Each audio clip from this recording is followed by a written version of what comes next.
Uh, Hello again. It's Monday, July 18th, and we're back with Deirdre Carabine, who has another discussion and presentation of Eriugena, covering another aspect of the great master's thinking. So without further ado, I'll let her proceed.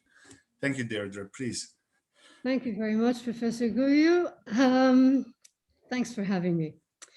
So in the last talk I gave here on Eriugena, the theme was the descent of all things through the words from the uncreated creator, and how the whole of creation in a sense births God, and how creation can be understood as a kind of cloak under which God is always hiding. Today, I want to do the complementary movement. I want to try and explain how all things return back to the uncreated, uncreating, that wonderful fourth division of nature, by showing how, first, how the familiar Neoplatonic triad is used by Eriugena, and then how he conceives of the creature going out of itself to become not creature, to become in some sense God. So let us first see how the outgoing is in fact return, and indeed also the remaining. So in the hands of our Irishman under the influence of Dionysius, the Neoplatonic triad of monod, proodos, and epistrophe, the remaining, the going out, and the return, is subtly transformed with Maximus the Confessor always guiding Eriugena's hand, demonstrating once again the Irishman's mastery of dialectic. And I think we can say that proodos and epistrophe are simultaneously and constant, and they operate on two levels. First, God goes out, but God goes out to find God's self in created effects, because remember, we said that God was not God before God created. And second, humanity, in which God is made, is always returning to its maker who holds it in existence. And so this microscopic proodos epistrophe is mirrored in the macrocosmic adonatio, the return, when all shall be all in all. Although in one sense, we could perhaps say that God is already all in all, as being made in all things. Like the bright beam from a lighthouse, God becomes manifest and unmanifest as the light revolves in its continuous circular motion. And in this way, God is always all in all, since outside all things, God, outside of all things, there is nothing but God. Now, one thing struck me recently. This idea has a surprising echo, and I mentioned it in a recent paper, in a lesser known work of the 20th century theologian Hans Urs von Balthasar, in a little work called Heart of the World. And here he shows himself to be an unexpected master for theopoetics, for those who've plowed their way through Herrlichkeit, that is. And in the final pages of this little work, we find the following echo of a similar mind living in a far distant past. This is what von Balthasar says. At the outermost margin of existence, at the furthest shore, where the Father is invisible and wholly hidden, there the Son breathes out his spirit, whispers it into the chaos and darkness, and the Spirit of God hovers over the waters. And hovering in the Spirit, the Son turns back to the Father glorified, and you along with him and in him. And the departure and the return are one and the same. Nothing any longer exists outside of this one and only flowing. And that was a little work. It was translated by Ignatius Press in 1979. And here we also see that the third element, rather the first element of the Neoplatonic triad, the mone, the remaining, is continuously in play. In Eriugena's words, while it is eternal, it does not cease to be made, and made, it does not cease to be eternal.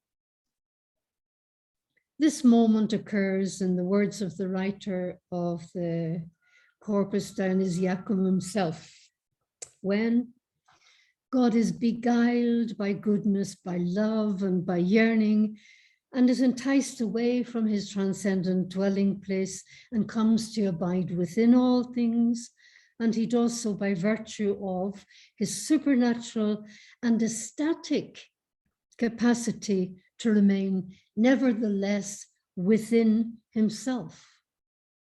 That's from Divine Names, chapter 4:13. Thus, the remaining, the mone, constitutes all things in harmony. In fact, without the remaining, the world cannot exist. The world exists only in God and only by God. And there is not anything that can lie outside of that. The circle gathers all in its circumference. Quote, in the same way, the wisdom that is the creator of all things has constituted between the participations of the natural orders a marvelous and ineffable harmonies by which all things come together in one accord. So how then does Eriugena envisage things coming together, this gathering together?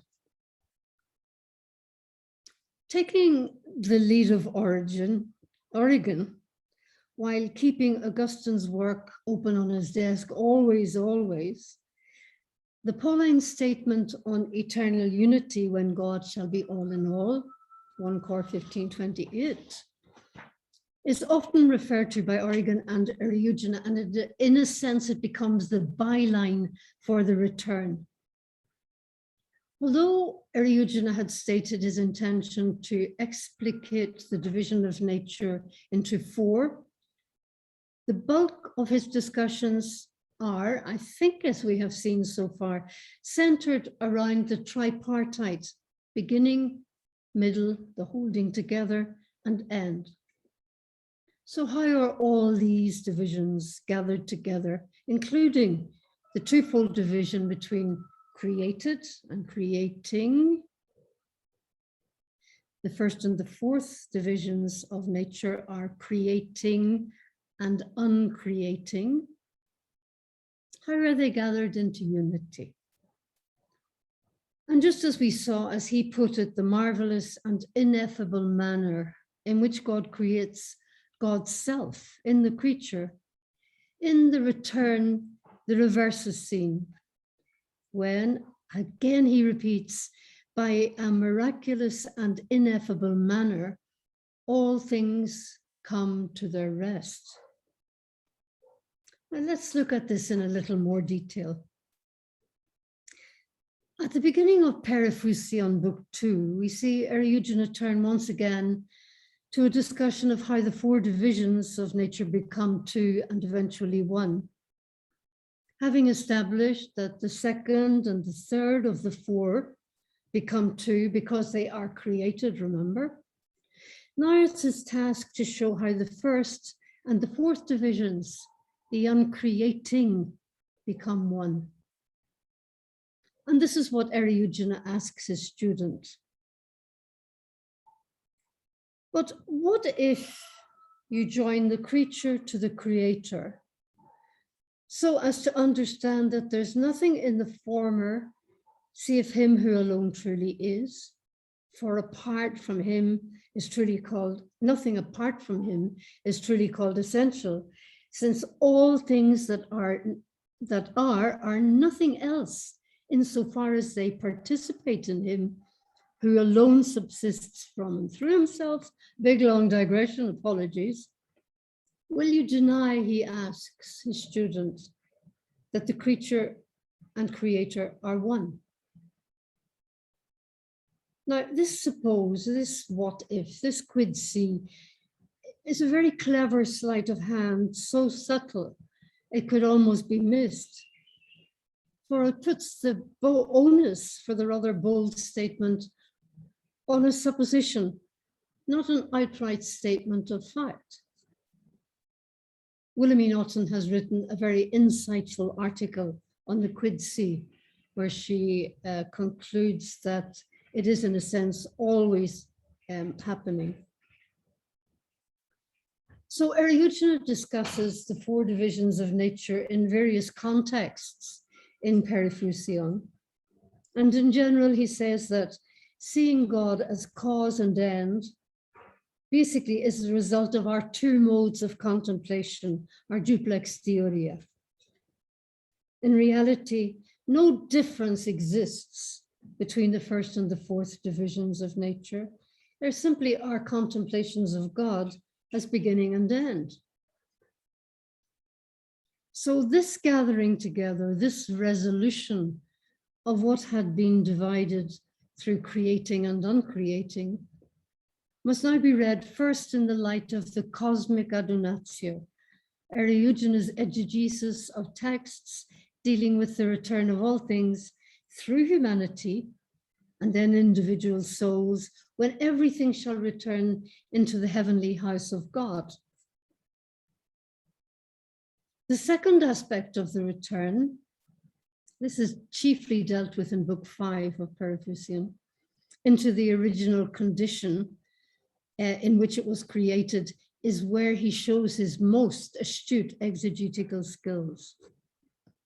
Now, while some souls return, as we would say in Ireland, by the skin of their teeth, that's only just, and remain near the perimeter in the heavenly Jerusalem, they're haunted by their misdeeds, etc. Some of the most holy are deified and are unknowingly raised into God. I want to come back to that point in a moment. Now, Eriugena's early treatise in refutation of the recalcitrant monk Gottschalk prefigures this fundamental thematic in Perifusion that was bolstered for Eriugena by reading the Byzantine Fathers. This is generally what's referred to as the apokatastasis. And in my view, Eriugena's stance may well have been underpinned by a familiarity with Irish penitential literature. These are generally understood as medicines for a sick soul, as it were, in that no one is automatically predestined to eternal damnation. No one can then be barred from the pilgrimage to the heavenly Jerusalem, and all shall be saved, in the words of David Bentley Hart. All shall be saved, but in Eriugena's view, perhaps if they take the medicine, if they're penitent. In Perifusion, the terminus of that journey into God, of God, into alterity, and ultimately back to the uncreated, uncreating, is understood as the culmination of salvific history. As he says in his homily on the prologue to the Gospel of John, he descends alone, he ascends with many. And now we can ask the question, do all things then come to some sort of knowledge of God? Will we see God face to face, 1 Corinthians 13:12, or will God remain forever in inaccessible light, 1 Timothy 6:16? Incidentally, this is one example of the many antikaimenons Eriugena grapples with in the Perifusion. And now these are texts where the scriptures appear to be contradictory. We'll see God face to face on the one hand, and God always remains in inaccessible light on the other. So before dealing with this in relation to the return, I want to ask, is there any other way that Eriugena could envisage coming to a knowledge of the unknowable God. Now, in his exegesis of the days of creation, his Paraphusion, mainly books 3 and 4, he reaffirms that human being is made in the image of God. Can we then ask the question if we could uncover, by some sort of aphoretic method, uncover this image and somehow come to know that which sustains us in being? Now, for Eriugena, while it is the case that the human is made in the image of God, the only true image is the Word. Therefore, uncovering the divine image in the soul, as in Gregory of Nyssa and others, is not an option for Eriugena. This is a fundamental difference between, I think, Eriugena on the one hand, and Augustine and Gregory on the other. Creation's proclamation, Deus me fecit, as found in Augustine's Confessions, and also in his narration on Psalm 99, especially verses 1 to 3, I think. It's not explicit in Eriugena for two main reasons. Although we do have to say that creation does reveal the hand of its maker by the very fact that it has been made. And the first reason, I think, is that creation itself is the further concealment of God. And the second is that the divine likeness in the human mind cannot be known. The creature does not know what it is. In this sense, it is a similitude of God, who can only know that God exists in something through creating. Now, in the sense that God's thatness is revealed in the continuous act of creation, creation becomes, as we said last time, the particularities, the whats, that make God's thatness discernible. God can be discerned as that. For Augustine, I believe the relationship between God and the soul remains one of creator and created. I am not he made me. But simply put, Eriugena's soul doesn't know what it is. And it's here, I think, that we see Eriugena take apophasis to a logical, if somewhat disturbing conclusion. However, in another perspective, I'm not quite sure about this yet, but Emmanuel Falk says perhaps we can understand that distance established between the human and God under the influence of Dionysian apophaticism, in that it can be corrected by their extreme proximity in their likeness. So God is ignorant. God's ignorance of God's self is reflected in humanity's ignorance of itself. That's Falk's thinking. However, I have to say it again, that if God speaks creation, then creation also speaks God. Creation is God's heartbeat. Now, while I don't want to enumerate the differences between Dionysius and Eriugena, suffice it to say that in terms of the apophatic element in the concept of return, Dionysius appears to be much more Platonian, in that we see the soul actively seeking the good, seeking God, seeking to be in the same place with. And in the mystical theology of Dionysius, the priest, who has been thoroughly purified, enters into the inner sanctum, what we would probably call the iconostasis of today, and is enabled to know unknowingly in the very heart of the sacred mysteries. Now, while Eriugena does indeed speak about the elect deified knowing unknowingly, that which is mortal can, through grace, be changed into a mortal God, as he says at one stage in Periphusian 5. But his greatest exegetical focus is concerned with the second aspect of the return and what will happen at the end of the great cosmic journey of life, what will happen at the apokatastasis. And incidentally, a point we must remember here is that according to Eriugena's conception of the return, nothing will be lost or destroyed, nothing is subsumed into a vague unity. Everything is preserved in God. And this is the ultimate conclusion of apokatastasis. The creature remains always creature. Eriugena uses a rather lovely example to illustrate this. He says, all things are converted to God, as are the stars when the sun arises. That is, the stars don't go away. They're still there. So having put forward the idea that all outgoings are at the same time returns at the macrocosmic level, is it possible to put the same reasoning to task with regard to the final return?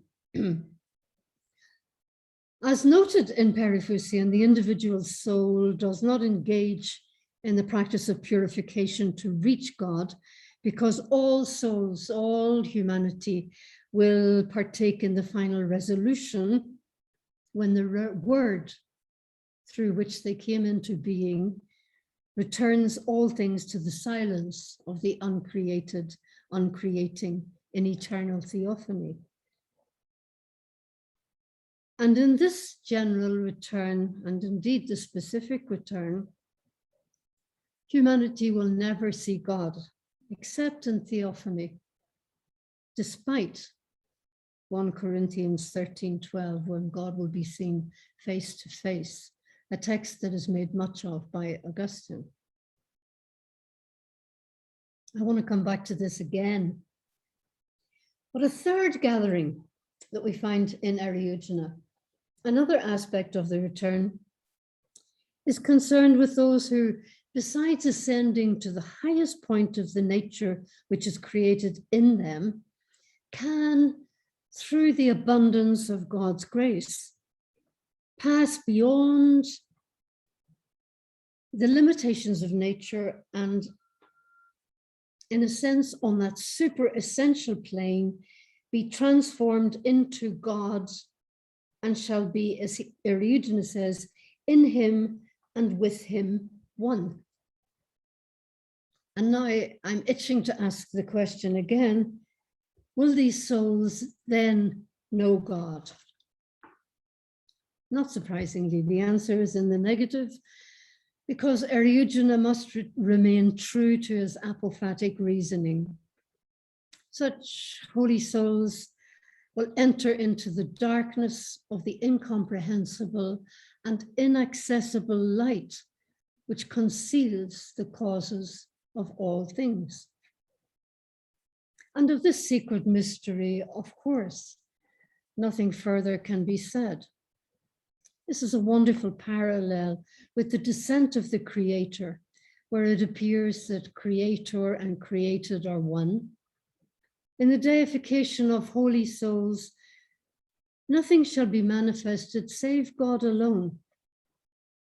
In the same way as in the most purified air, an image he took from Maximus the Confessor, nothing is manifested save the light alone. We can't see stars in daylight. And so even, at least with the naked eye, and so even for the deified, God will remain unknowable and will never be seen. The vision of the deified will always be mediated through theophany, because no creature can ascend to God except via intervening theophanies. But these theophanies of the elect, the deified, he calls them theophanies of theophanies. They're very close to God in any sense. But what he means by that, we don't know, neither did Eriugena, because none of us can know that divine mystery. And he says that this is not contrary to Augustine, because this final theophany is what is really meant by face to face. So he brings Augustine into his own way of thinking. So theophany, which he sometimes refers to as the cloud of contemplation, has to be vision, face to face, given the thorough and unchanging invisibility of God. It is a metaphorical kind of vision. And again, here we see Eriugena being consistent in maintaining the objective invisibility of God. Gregory of Nyssa's continual striving, the epektasis of Philippians 3:14, also finds a place in Ereugena's understanding of the beatific vision. Because God is found, as it were, in theophany, but not found in God's self. So the eternal striving and the not finding of God, that's only one part of the story. As the Orthodox theologian David Bentley Hart put it, the ontological difference, or distance rather, between God and creation is not an uncrossable abyss, but a genuine distance crossed from the divine side so that it may forever be crossed from the side of the creature. Thus, the quest will be infinite because, quite simply, God is infinite.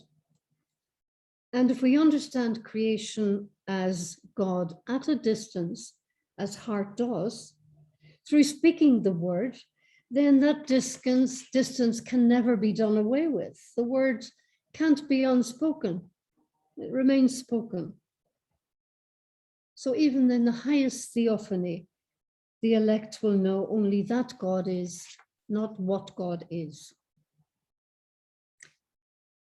Now, a few final points. I am aware here I haven't used the word mystic in relation to Eriugena, because I read his work, in particular Periphusion, as a philosophical stroke theological account of all reality. And when all is said and done, we can't speak further of what it means to be transformed into God, what it means to cross that distance into God. And while the eagle that is John in Eriugena's conception in his homily on the prologue to the Gospel of John, it's not the Moses of Dionysius going up the cloud-wreathed mountain, is the eagle that is John. Even this rising towards God remains unknowing. And even beyond the third heaven that Paul had reached. So in the end, we see Eriugena pursuing his apophaticism so rigorously that God remains, indeed, God must always remain eternally hidden. Salvation is spoken through the word. And when God has become all, in the words of St. Paul, there's nothing left to see. Just as creator joined to creature didn't show God's whatness, so creature joined to creator will never know God's whatness. Now, what Eriugena suggests here, built on his reading of Dionysius and layer upon layer of Gregory of Nyssa, Epiphanius, Maximus Confessor, etc., and the overlay of his own creative thinking, what he suggests would have shocked, possibly did shock his contemporaries. The work was eventually condemned. And yet it survived, of course. So the central mystery that is at the heart of all reality, a mystery that Eriugena depicts with such ease, is the very mystery that has engaged so many others down the centuries and continues to engage the attention of seekers after wisdom in our contemporary times. Last word. The rigorous intensity of Eriugena's apophasis and the complex aporias through which he leads us as we navigate these deep seas of natura charts a route that after him, I believe, would be for experienced or brave mariners only. One of those is, of course, Meister Eckhart. So I think I leave it there, and maybe we'll have time for a quick discussion if Professor Guyu wishes, but otherwise, I think I have explained the outgoing and the return according to the perspective of a negative a negative understanding of being an apophaticism. So thank you very much. Okay. Thank you so much, Professor Carabine, for this very rich and insightful presentation. I wanted to ask if you could explain a little more, if you can, I mean, about and talk about the issue of mediation and hiddenness, right? Because Eriugena is a very serious reader of Maximus, who is the synthesis of the Eastern thought, and the core idea of Maximus is the reality of the incarnation and its consequences. And so how does that modify or not the let's say the Plotinian apophasis, if you want, right? So and then basically what I'm asking, how do you mediate between the reality of manifestation through the incarnation, through the theophanic incarnation, and the apophatic dimension, right? How do you, please? Well, big question. First of all, I think this is my own view. I am an expert on Maximus, but from what I have read, you can correct me. I think Eriugena, under the influence of Dionysius, transforms the Maximian concept of the incarnation in a very real part of salvific history. And that transformation, in my view, kind of bifurcates his work, because when you read the prologue on the homily of the Gospel of John, he's much more scriptural, much more Christocentric, as John Gavin's recent lovely little book put it. I've forgotten the title for the moment, The Christology of Eriugena or whatever. I think his mediation always prefers to use the word, the verbum, the word of God being spoken. And at one stage he says, the word of God is spoken in the womb of the Father. In other words, gives birth to, I took it, the Son. But I mean, in my view, I don't see the same emphasis in Eriugena's Periphuseion, for example. I see him talking about the theophanic revelation or non-revelation of God being made in all things and being made in all things through the word. but not Mhm, the mhm. Christocentric Ah, way you would find it, I think, in Maximus, although I beg to be corrected on that point. but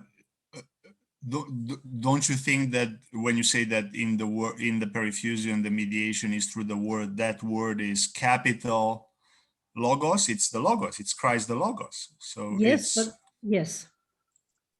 And the Mhm, word returns and takes all things mhm, back to the Father. It's certainly Christocentric, it's Trinitarian. It has to mhm, be, mhm, because the Father speaks the word, and the whole process of theophanic manifestation of God is very different from, I think, the calculated later Neoplatonic emanations from the higher to the lower and then being subsumed into the higher, although that is present in Eriugena in Perifusion 5, where all things return into the level above them and can only know the level below them, and blah, blah, blah, blah, blah. I think he pays lip service there, to be quite frank. mhm. And I think if you read the Perifusion together with the homily, perhaps we get a clearer picture. And I think that's why I would prefer to call him theologian, rather than a philosopher, rather than theologian per se. I think Mhm. John Gavin's book was very enlightening, but when I Mhm. search Eriugena, I don't see the same. I don't see what we find in Eckhart, for example, where you find a more balance between the word that is spoken in the hidden recesses of the Gottheit, and then through Christ, all things are saved, and the parables, etc., etc., etc.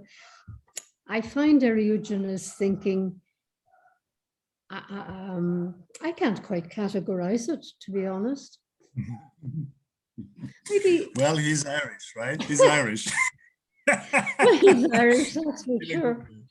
Yeah, yeah, bit of an enigma, Thank you. really, in that sense. But I do think he was, it's certainly Christocentric. It is the verbum, it is the word with a capital W, and it is Trinitarian. I don't know if you focused on that little quotation from von Balthasar. I find that most fascinating in his little book, The Heart of the World. I mean, it really does show another side of the guy who wrote Herrlichkeit. I mean, not that Herrlichkeit is not poetic or, beautifully written or whatever, but this sort of theopoetics that you find in Das Hert der Welt, it's just, it reminded me so much of Eriugena, although much more Christocentric. Yeah, totally. Much more. Right.